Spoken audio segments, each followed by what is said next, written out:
Hello అండి, ఇది డెల్ఫ్ట్కి వచ్చామన్నమాట. రాయల్ డెల్ఫ్ట్ మ్యూజియం అనమాట.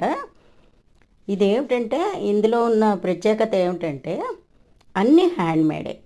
దీనికోసం ఏది కూడా మెషిన్ వాడరు. ఇలాంటి ఫ్యాక్టరీస్ 30 ఉండేవట. ఇప్పుడు ఇది ఒకటే ఉందన్నమాట.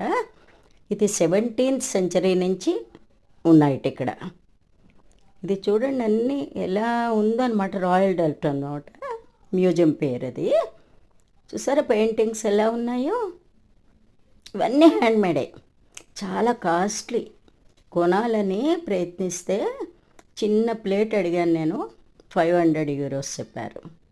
అదనమాట దాని ప్రత్యేకత.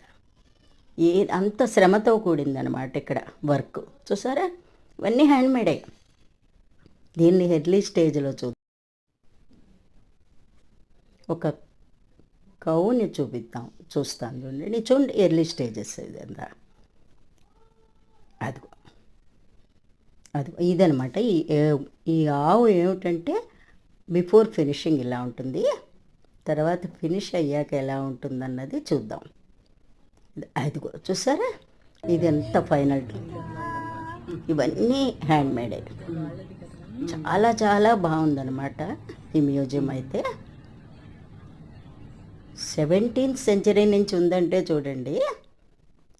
ఇప్పుడు నెదర్లాండ్స్ ఎవరైనా విజిట్ చేస్తే మాత్రం తప్పకుండా చూడాల్సిన ప్లేసుల్లో ఇది ఒకటి.